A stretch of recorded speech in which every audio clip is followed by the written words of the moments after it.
วันนี้ไข่ใหญ่ได้ปังต้มไข่ปิ้งหมักบัวด้วยจ้า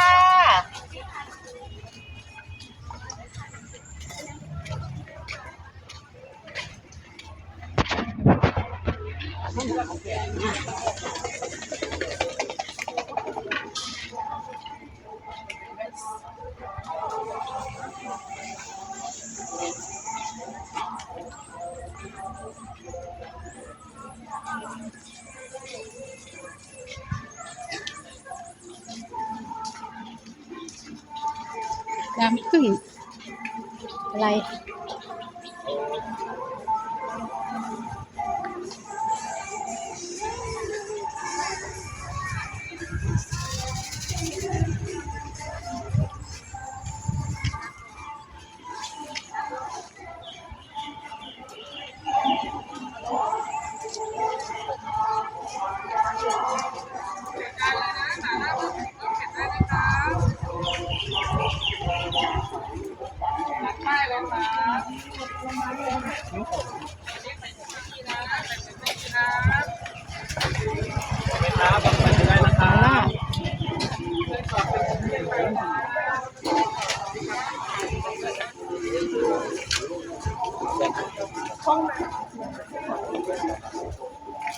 160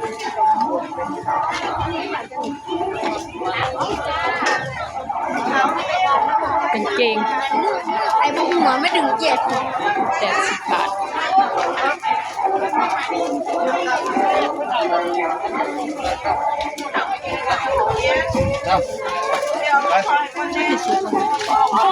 สั้นไปลูกสั้นไปโอ้ตัวใหญ่มากอย่าสั้นไปก่อนน่ากินเพิ่งจะแค่น่ะโอ้ยชิว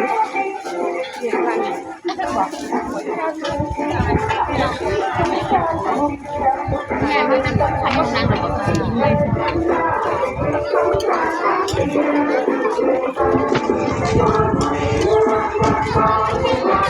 เห็นปะเดี๋ยวหาดดอกเกดแล้วตาเห็นปะล่ะเห็นเข้ามาปะตั้งไปยังใส่ปีละครั้ง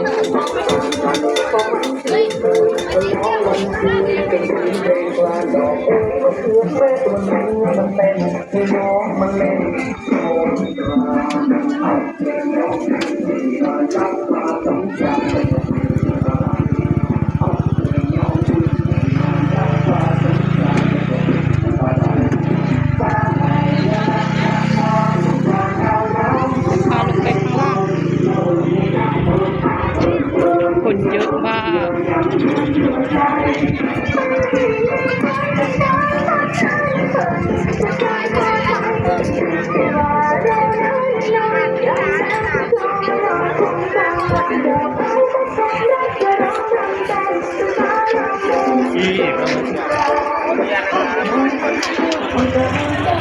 เอาไม่เยี่ยมวันเด้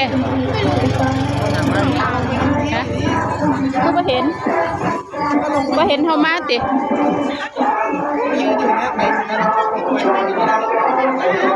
เอ๊ะคนเยอะไปทางใดเนาะบัดนี้ก็บ่เห็นน้ำหาแม่เจ้าเขายางไว้เดี๋ยวเพิ่นยางสาไหมก็เดินตรงมาเลยนะคนเยอะไปตามน้ำไปแล้วกับพญานู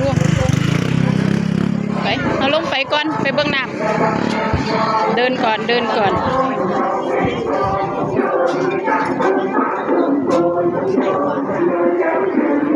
คนเยอะบันได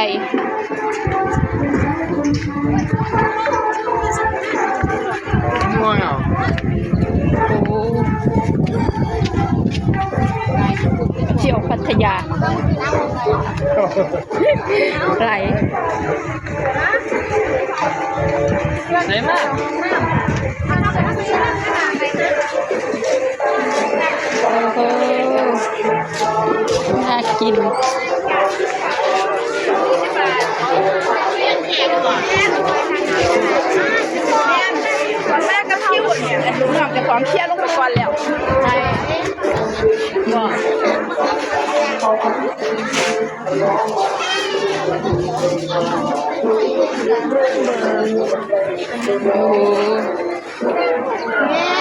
จะเห็นมือที่อาหารยังเรียกประกาศ โอ้ยอาหารอย่างเพิ่นเอามาเอง คนเยอะ บอกนั่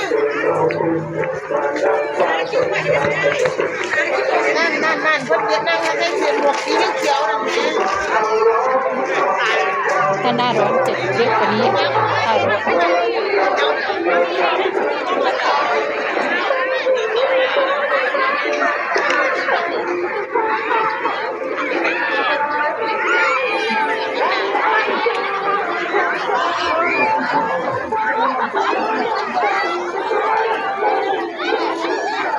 อันนี้รู้เลย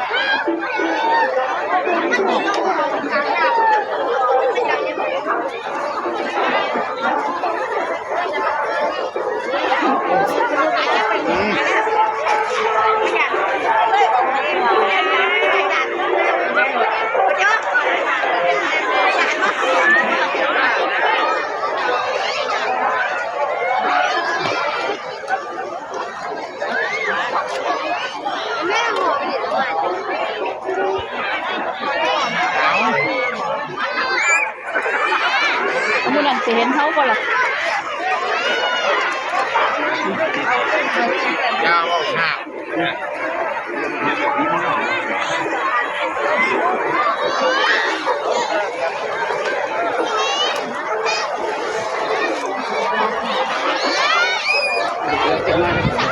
ของยางราคาเท่าไหร่เริ่มต้นคะ50ขนาดไหนจ๊ะ ขนาดกลางกับ80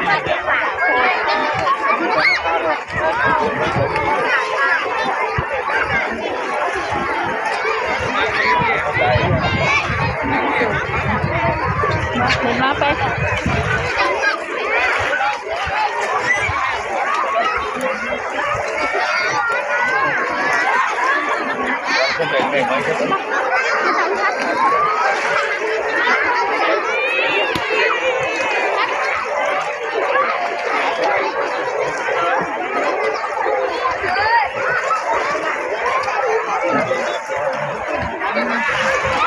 เ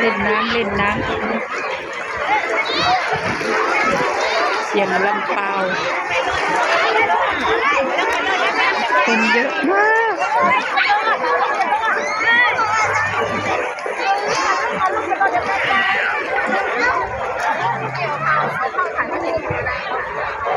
กินอีกดิอิ่มอยู่นั่งบ่ดิ เขาได้สั่งแล้วเคยว่าเบียด ยังไง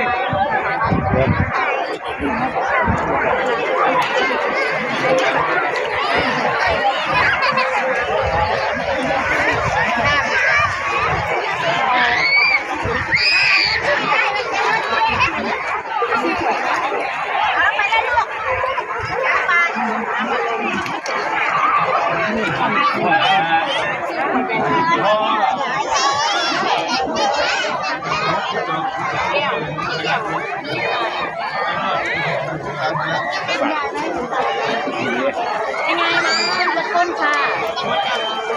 ยังลงทัก โอ้ยมันเสียวเกียวใหม่ผมนะเสียวเกียวจะใหม่เอาเกียวจะ3-4ใบ ขึ้นเดีย ขอดูโทษนี่ค่ะ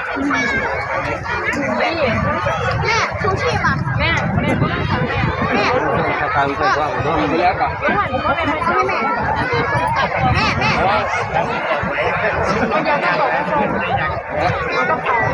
ม่ชูชีพอ่ะแม่เดี๋ยวผมชูแม่ชูชีพ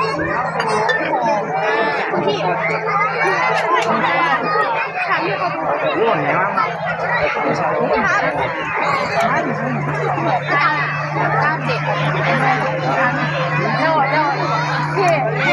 เก็บเงินทองมาส่งของนะค่ะแต่ผู้ชีพแบบย้ายหนูสร้างของพัดครับเป็นไฟนะสร้างของพัดก็เป็นไฟสร้างมั้ยพี่ต้อยเจ้าไหนนะเจ้าดินะเจ้าเจ้าเป็นกระนั่ง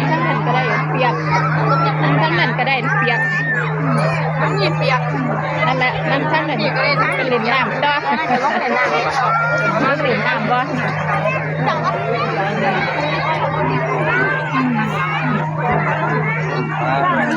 ากมืดมาก